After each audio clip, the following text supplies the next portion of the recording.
Hi, I'm Jeanette Roche. This is Forum Daily West. Here are some of the top stories we have lined up for you tonight. Wildfires continue to rage across the country as more residents of Newfoundland and Labrador are forced from their homes. Plus, U.S. President Donald Trump celebrates 200 days back in office by slapping countries with more tariffs. And pop singer Katy Perry gets a geography lesson from an Alberta superfan.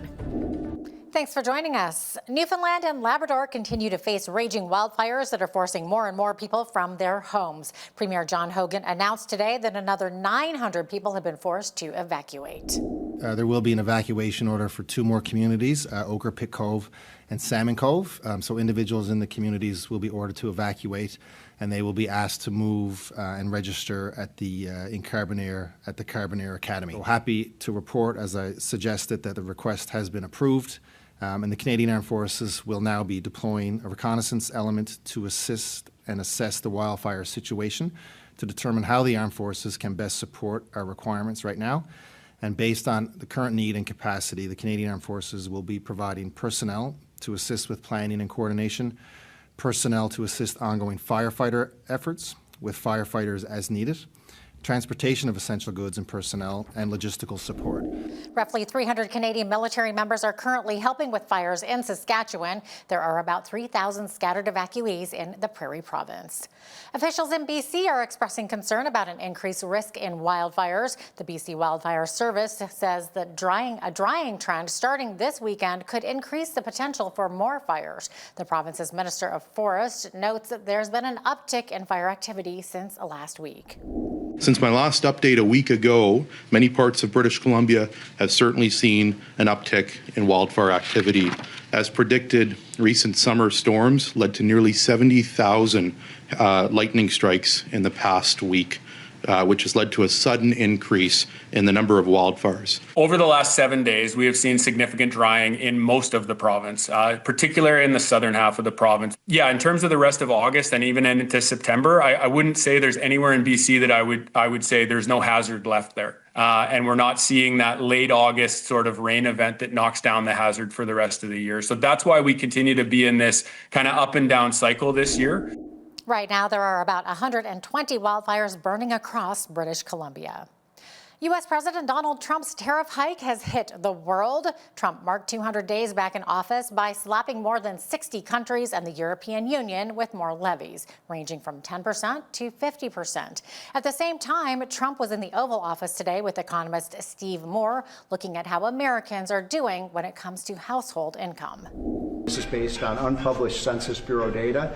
It will be released sometime in the next 6 months, but we get an advanced look at it. And so I was telling the president in his first 5 months in office, starting in January through the end of June, the average median household income adjusted for inflation for the average family in America is already up $1,174. That's an incredible number. Yeah. Just came out. Just came out. So that's a giant gain. And if I would have said this, nobody would have believed me. There's your number. Well, there are differing views on how tariffs are impacting Americans. Ontario Premier Doug Ford has been pretty blunt. On CNN this week, Ford said a tariff on Canada is a tax on American people. He also said Canada and other countries are now diversifying their trade, which will also impact the U.S. And speaking of tariffs and Trump, the U.S. president's 2-week deadline on Russian President Vladimir Putin for a ceasefire on Ukraine is fast approaching. The deadline was originally a month, but Trump shortened it with the hopes of accelerating the ceasefire, or else Russia would face large sanctions in the form of tariffs. Trump and Putin have now agreed to meet in principle, although a date has not been confirmed. U.S. Special Envoy Steve Witkoff also met with Putin, but it failed to produce any steps toward a ceasefire agreement with Ukraine. With more details, here is Lisa Daftari of the Foreign Desk. Now recall that it was a longer period of time, and now he has shortened that to say you have 2 weeks to act, because both him and his Secretary of State, Marco Rubio, have called out Vladimir Putin, saying you're just playing out the clock, you're just having talks about having more talks, and we're not going to have it. So we want to see some action. So now the good thing he's doing from a foreign policy standpoint is that sanctions are still on the table. So just the fact that Putin's coming to the table will not dampen that or, kind of take the sanctions off the the table or have them off the hook for any of those punitive measures. And in the weeks that we have been waiting for some sort of ceasefire or some sort of off-ramp for Putin, we've actually seen an escalation in the war.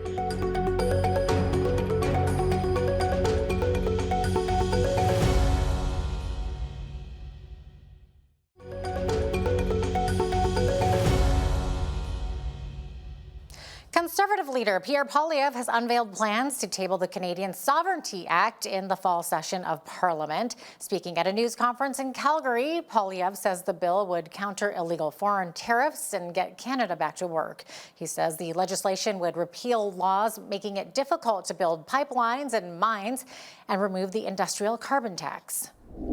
Under the Liberal government, that sovereignty has been eroded by policies that block our development, tax our people, and make us uncompetitive. The Canadian Sovereignty Act would move us in the opposite direction. It seeks to legalize economic development, reward those who build, protect Canadian innovation, and get shovels in the ground on major nation-building projects between now and March the 14th, the one-year anniversary of Mark Carney taking office. Outside of the bill, we are making a call to action.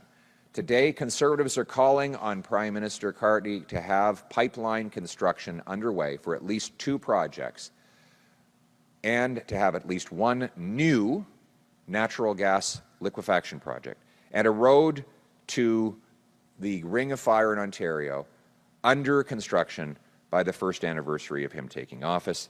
The Prime Minister can and must do this, and he can do it by consulting First Nations as required under Section 35 of the Constitution. Now, you might say, this is too ambitious. How could you possibly get a pipeline under construction in mere months? Well, he's been in office already since last March, and he said, and I quote, we need to think big and act bigger.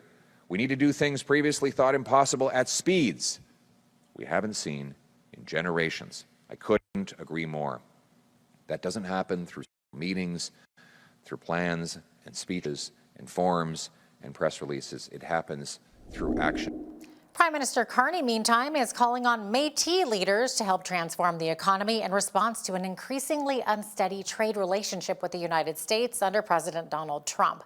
During a meeting scheduled to discuss his government's major projects legislation, Carney said building up the Canadian economy will rely on partnerships with Indigenous peoples and that the partnership has the potential to benefit all. Today's summit is about the future of our economy. It's about the future of Canada. I say future of Canada and our nations because it's about how we can build in all senses, particularly how we can build together, and how we can build an economy that moves from reliance to resilience, from division to unity, from silos to true partnership. When we look back over our history, Métis have played a pivotal role. As skilled traders, as voyageurs, and we're drawing on deep knowledge of our land, our waterways, and the seasons, created the original trade networks, helped create the original trade networks across this land. And in some respects, our task today is part of a process of creating new trade networks, new forms of commerce in Canada, both with full recognition this time, full recognition of Métis contributions and full Métis access to the opportunities and the prosperity that this building will create.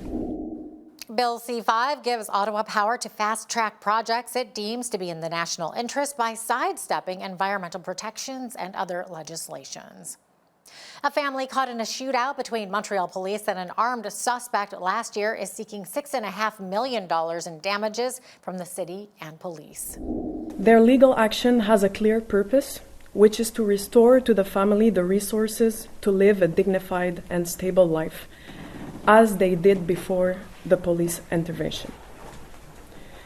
The consequences they have endured are profound. Today, the father has lost his autonomy. He requires constant care, much of which is provided by the mother, who herself suffers from her trauma. As for the children, they now bear a burden that is not theirs to carry, taking on parental responsibilities that no child should have to assume. The City of Montreal And its police service should make it possible for the family to regain a full and long-term recovery. In other news, Lethbridge police have charged the semi-trailer driver involved in the Whoop Up Bridge incident. On Wednesday morning, a semi-truck with a flatbed loaded with 2 excavating vehicles was traveling to a West Lethbridge construction site. The driver made a wrong turn into Indian Battle Park and proceeded under the Whoop Up Bridge overpass, striking the bridge girders and eventually becoming stuck. Significant damage was done to both the bridge and excavating equipment being hauled. The driver contacted police immediately, who attended and closed the east and west lanes of Whoop Up Drive. The bridge was reopened later that morning with fewer lanes operational.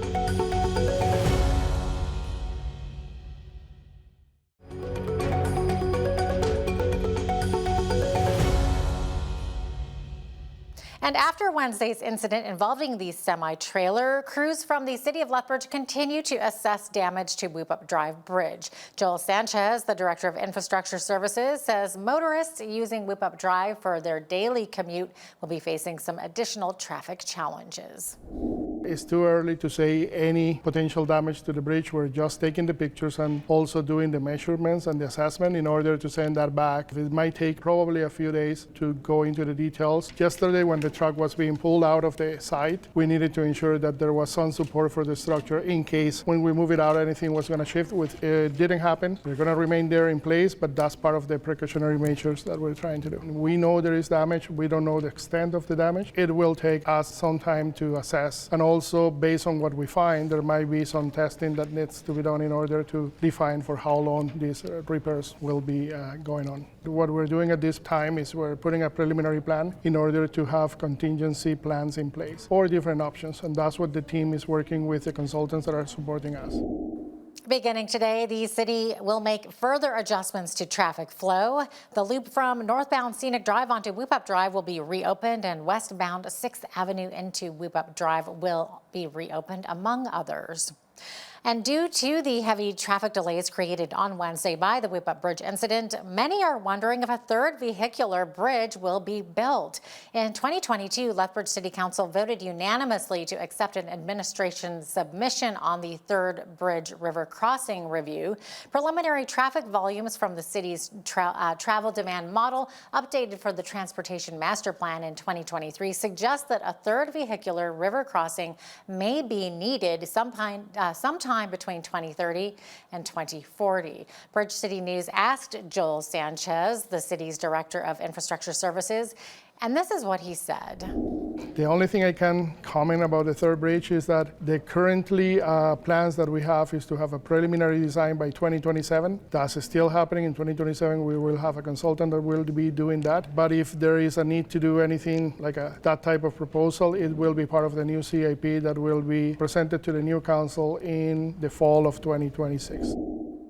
By the way, a non-binding ballot question in the 2021 municipal election asked voters what they thought, and 60% of respondents said they wanted a third bridge built in our city. On the lighter side, for lovers of theater and good music, New West Theater is thrilled to bring to stage Decades Remixed, a journey through rock and roll history from the 50s to the present. Jessica Enns is the co-director and choreographer for the show. She says the audience will experience unforgettable nights of music and memories. It's a very quick pace. We go through from 50s, 60s, 70s, 80s. We've got something for everybody. One of the acts has a lot of medleys that have just sort of snippets of different songs pieced together, and then another act has the full meal deal, allow people to kind of really soak up the entire experience. Piggybacking off of what we were talking about of different years and different groupings of working with people, I think that the timing is quite nostalgic too. Like, I think there's been 2 shows in the summer or 1 show in the summer, but it's a mainstay. And I think that people expect the review show at that time, but then it's also just sort of everyone circles back and you get to come home around that same time. I think our demographic is everybody, because we span from 50s onwards. So there's definitely something for every single music lover. And summer is a kind of fun, breezy, sort of more rock and roll kind of time. This is like big laughs, big songs, big power ballads, because of course the 80s are part of the show, and a lot of great tunes. And then peppered in are some comedy sketches and some fun costumes Beautiful and fashions costumes. designed by our costume designer, Teresa Hayburn. It's exciting, I think, to evoke, evoking music nostalgia for the audience. It's getting back together with some people and putting these shows together, because we've got the numbers, but we also build a lot of the comedy ourselves. It's a really sort of do-it-yourself, put it all together as a company experience that's pretty wonderful. We have songs going all the way back to the 50s, and the most recent song is 2024. There's going to be songs that your 12 or 13-year-old might not recognize from the 50s. There's definitely going to be songs that Grandma's not going to recognize from 2024. So Grandma should probably bring the 12-year-old so that they can tell each other about what's going on. It'll be a whole lot of confusion. Looks like fun. To get tickets, you can visit newwesttheater.com. The show runs from today, August 7th, till August the 23rd. And speaking of music and the stage, pop sensation Katy Perry and a Red Cliff, Alberta superfan put the city of Medicine Hat on the map. At her concert at Vancouver's Rogers Arena, Perry brought fan Bladen Palumbo on stage, and when she asked where he was from, she went through the formative experience of being conceptually introduced to the gas city. Following her wide-eyed reaction to the name Medicine Hat, she asked, "Your hats are filled with medicine?"